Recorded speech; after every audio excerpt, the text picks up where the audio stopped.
Zoti tregoi se qafirët tallen me faljen e namazit për të treguar edhe se në fen islame nuk ka asgjë për t'u tallur me të, urdhëron e thot: Qul ya ahlal kitabi hal tanqimuna minna illa an amanna billahi wa ma unzila ilayna wa ma unzila min qabl wa anna aktharakum fasiqun.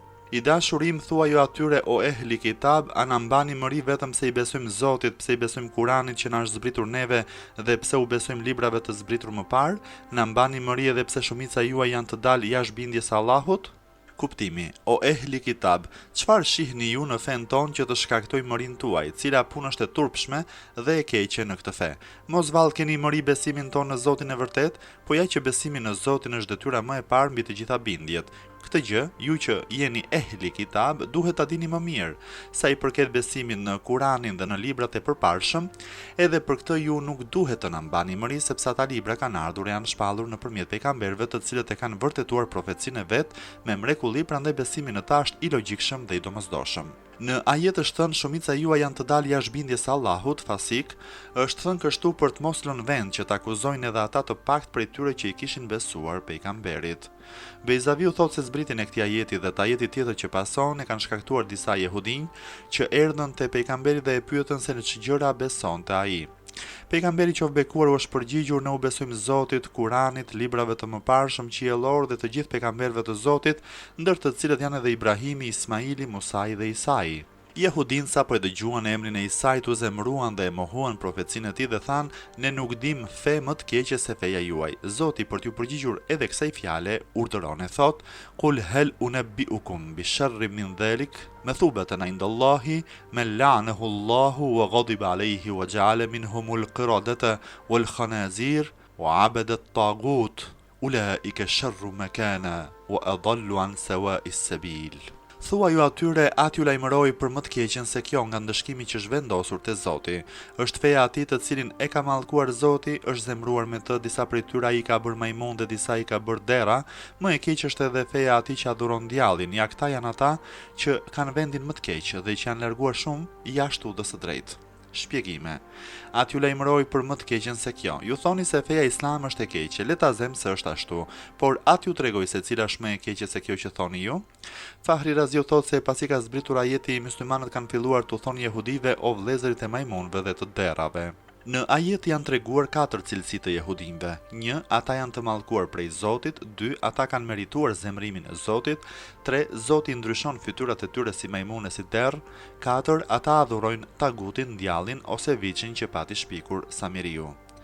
Zoti për treguar edhe disa vese të këqija të jehudinjve urdhëron e thot: o idha ja'ukum qalu amanna wa qad dakhalu bil kufri wa hum qad kharaju bih wallahu a'lamu bima kanu yaktumun. Kur ata vinë të ju thonë ne besuam, por ata kanë hyrë me mohim dhe po me mohim kanë dalë, Zoti e di mirë se çfarë fshehin në zemër ata. O tara kathiran minhum yusari'una fil ithmi wal udwani wa aklihim as-suht labisa ma kanu ya'malun. I dashuri im ti sheh se shumë nga ata vrapojnë të bëjnë mëkate, të bëjnë padrejtësi dhe të hanë atë që është e ndaluar. Betohem sa të këqija janë punët që bëjnë ata. Shpjegime: në tefsirin Hazin thuhet se ithm quhet çdo faj dhe fjala uduan do të thotë dëmtoj të tjerët, i nxjerr ata prej udhës së drejtë duke përhapur çështje të gabuara prej librash. Fjala suht është për rushfetin që hanin paria prej vegjëlis.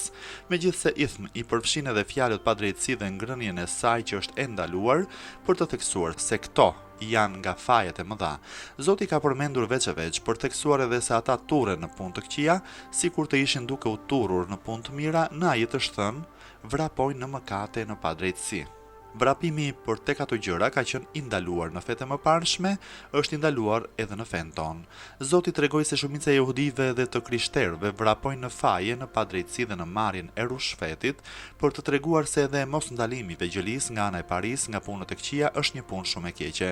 Zoti urdhëron e thot: laula yanhahumur rabbaniyuna wal ahbar an qawlihimul ithm wa aklihim as-suht labisa ma kanu yasnaun.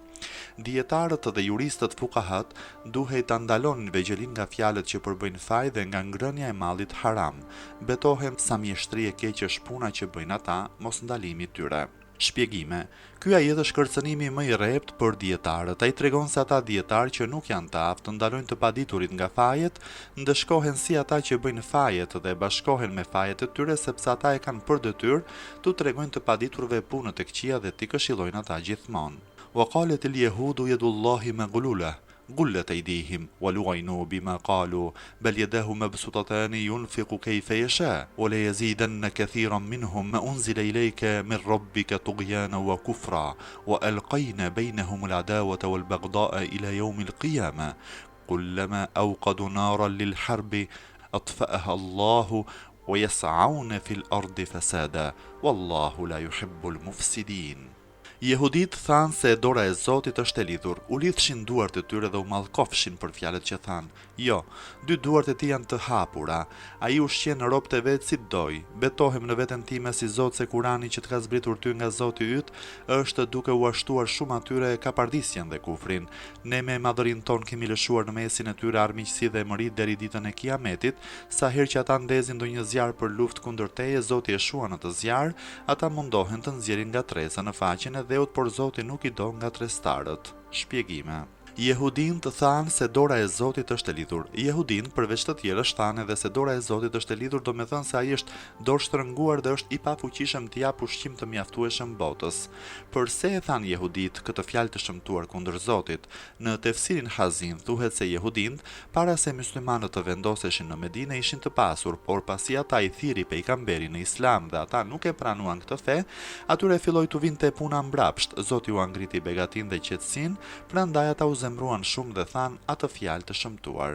Për atë fjalë Zoti urdhëroi e tha u lidhshin duart e tyre dhe u mallkofshin për fjalët që than. Kjo frazë e ajetit është një mësim i Zotit për ne që t'i mallkojmë jehudinët dhe ata njerëz që thonë të tilla fjalë kundër Zotit. Fraza e mësipërme mund të merret edhe si frazë lajmëruese. Jumletun ikhbariyya. Atëherë do të thotë, jehudinëve për shkak të fjalës që thanë i u lidhën duart dhe u mallkuan. Dora e Zotit është për fuqinë e Zotit në dhënien e ushqimit. Këtë e shpjegon po vetë vijimi i ajetit. Jo, dy duart e tij janë të hapura. Ai ushqen robët e vet si doj. Pra fjala e jehudive është një shpifje, iftira kundër Zotit sepse dy duart e tij janë të hapura. Ai e ka shumë të madhe fuqinë e dhënies dhe i ushqen robët e vet si të dëshirojë. Për të theksuar se dhënjet e Zotit janë të shumta, në vend që thoshte dora e tij, tha dy duart e tij. Disa kanë thënë se këtë fjalë ka prur kështu për theksuar se ai është dhënës i ushqimit në dynja e në ahiret si të dëshirojë. Pastaj Zoti urdhëron e thot, betohem në veten time si Zot se Kurani që të ka zbritur ty nga Zoti yt është duke u ashtuar shumë atyre kapardisjen dhe kufrin. Kuptimi. Jehudinët kanë shumë zakone të këqija dhe njëri ndër to është se shumicës së tyre i shtohet kufri e kapardisja sa herë që ty të zbret ndonjë ajet i Kuranit prej Zotit tënd dhe prej mërisë që kanë ata guxojnë të shpifin edhe për Zotin. Prandaj, ne me madhërin ton kemi lëshuar në mesin e tyre armiqësi dhe emëri deri ditën e Kiametit, që ata të mos jenë të sigurt asnjëherë prej njëri tjetrit dhe të mos munden të bëjnë një fuqi të përbashkët, por përkundrazi sa herë që ata ndezin ndonjë zjarr për luftë kundër teje, Zoti e shuan atë zjarr. Po, sa herë që jehudinët dalin të luftojnë kundër pejgamberit, munden dhe nuk fitojnë. Ata mundohen për të nxjerrë nga tresa në faqen e dheut dhe Zoti nuk i do nga trestarët. Prandaj jehudinët kudo shikohen të poshtruar dhe kjo si shenja e atij zemrimit të Zotit.